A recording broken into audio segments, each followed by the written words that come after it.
welcome to the final episode of the Christmas Carol Countdown. We're kind of winging it today. We're recording in my car because... Our other options were limited. Yes, our other options were very limited. So we're giving you the ghost story effect.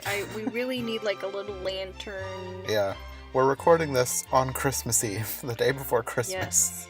Because that's how long it's taken us to actually get this recorded. We watched this like 2 weeks ago, I think. Yeah, those things just haven't really gone to plan. Yeah. But we're bringing it to you now. Yes. Just in time to tell you not to watch this version. Well, depending on how you feel about it. Yeah. I liked this version. I wouldn't say it's one of my favorites, but I liked how faithful they were to the source material. What is your favorite? Muppets. Your loyalty lies with the puppets. Yes. Okay. For some reason, I grew up with this version and I got it in my brain that I wanted him to see it. I was hearing him talk about these other versions, and this one is pretty accurate to the book. They made him even crustier than the Scrooge in the book, which I find rather enjoyable. I feel like they did a lot of work to make it period correct, like with the hairstyling and everything. Correct me if I'm wrong, but really, they really did a good job. That being said, this movie creeped me out growing up, and it almost feels like a mistake that I watched it again at my age now. I thought maybe I would be less creeped out. I am maybe just as much or more creeped out. That was not nice. I didn't find it that creepy. I thought the 2009 Disney version was creepier than this one. And that one didn't really stick with me. So, I had forgotten that I even watched it. That was how little that bothered me. I mean, it wasn't my absolute favorite when I watched it. I didn't love everything about it, but you were genuinely disturbed. Yeah, that one scene, we mentioned it in the review with Soul, the jaw. If you've seen the movie, you know what I'm talking about. I'm not putting in a clip. Yeah, he has a thing with gross gaping mouths, I think. And apparently. Yeah. If I didn't before, I do now. But this one came out in 1984, I believe, Mm-hmm. and George C. Scott just did a wonderful job. They really helped to show what happens in his life. Aside from the gross, creepy stuff, it's a beautiful version. The cinematography in this movie is amazing. It's shot beautifully. Just every scene is just perfect. And it's not cheesy. No, not at all. It's one that you can carry with you and have it make you think. That being said, if you are a very sensitive person who has things with dark cloaked figures and emaciated children, don't watch this. And I don't recommend this version for children, even though I grew up watching it, because, I mean...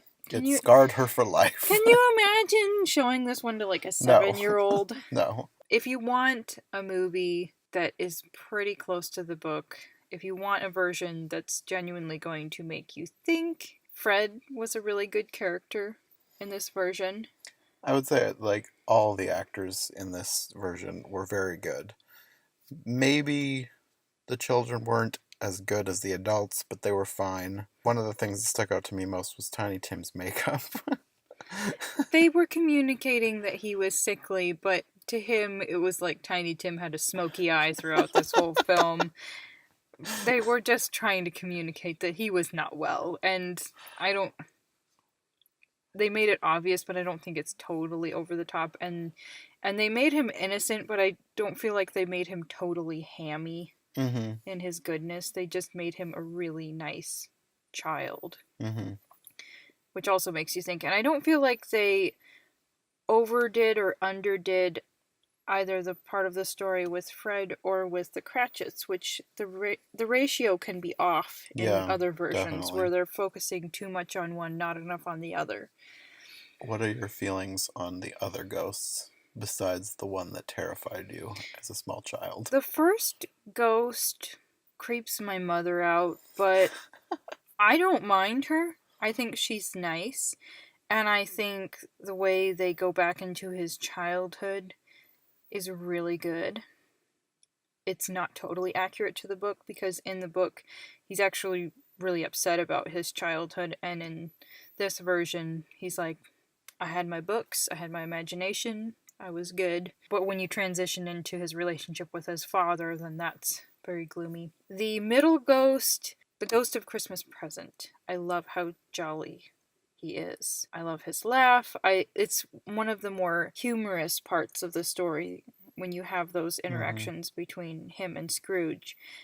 But it gets super dark because he's the ghost that transports him to some random location, not really random, to some dark location where you see this family struggling in poverty, and it's very moving.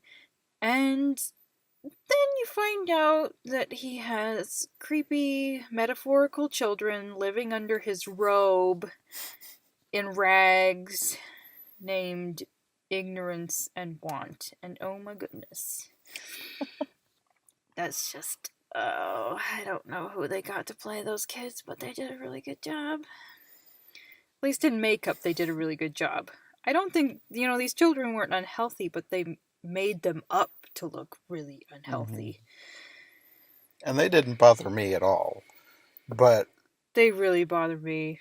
Oh I, my I, this is goodness. another part where I think the 2009 version was more disturbing than this version. The 2009 version of Ignorance and Want irritated me. They had them like growing up in front of Scrooge into what they would become, Mm-hmm. which makes sense, but it grated on me.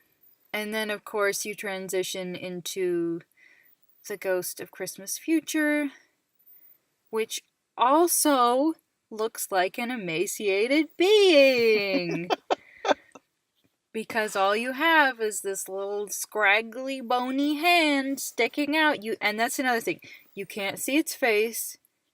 It's big. Not that it wouldn't even have to be big, but the big thing doesn't help. It's black. It's bony.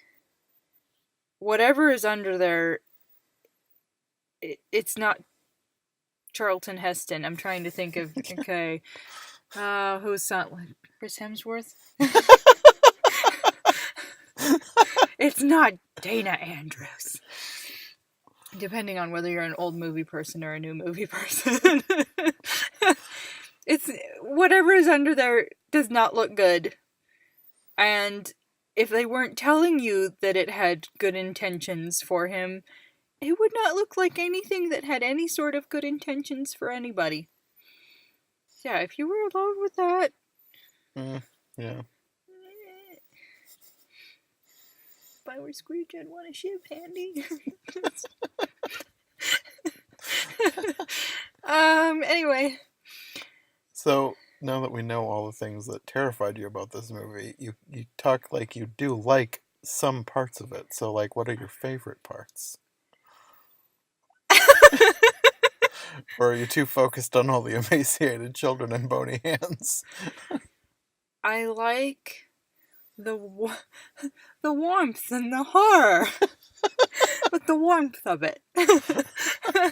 I like the historically accurate style of it, but especially what's lovable about this is the wit and the depth, the stories that they tell of people's struggles and how we ought to love others.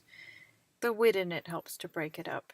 There's practically creepiness from beginning to end, interwoven with the depth and the beauty and the wit. Mm-hmm. That's how I prefer. If a movie is going to be scary, I'd rather they have some humor in there to break things They up. do break it up frequently, thankfully. They have all of these wonderful messages throughout the movie. It's a very empathetic story. But they do, with different characters, show you how different people are having compassion or struggling, and their stories, and it's really good that way. I also enjoy the music. Mm-hmm. Pay attention to the tune that Scrooge's watch plays and how that's repeated with the carolers and at the end of the movie. It has these lyrics that weave right into the story. And what did you like? I think my favorite thing was the acting and the cinematography. Just the movie was so well made and just beautiful. It's it's one that I think has become like a classic. I was just telling her that I have a coworker who we weren't even talking about me doing this. Like, I don't think she even knows I have a YouTube channel. She was just talking about her favorite Christmas carols, and I think she mentioned this particular one as her favorite version. So this one, it has a lot of fans. It's very close to the source material, and it's just so well made. It's not Yes, surprising that so many people really love this one. it has a lot of heart. Hmm. Very good British film. Yeah, I I really enjoyed it. It's it's probably not one that I like as much as the Muppets, of course, which is my favorite, but I would say it's way up there on my list. Okay, well, I think that's going to be all for this episode of the Christmas Carol Countdown, and for the season of A Christmas Carol Countdown, I'm hoping that I can get this edited in time to actually go out on Christmas. We'll see. This month has just been too busy, and I haven't gotten as many done as I would like, but I feel happy with the amount I've gotten done. I'm glad I got to do a couple with Sarah too. So yeah, so far I think this has been good, and I think we'll probably do more episodes next year. I don't know if Sarah has any more that she wants to watch, but I know I do, and I have some people who've recommended different ones. So either way, I'll see you next year, and we'll see you in another video, probably in a week or two, with another Wonderland Wednesday, the first one we've done in quite some time. We're going to be talking about the 1972 version. So, look forward to that, and we'll see you then. Bye. Bye.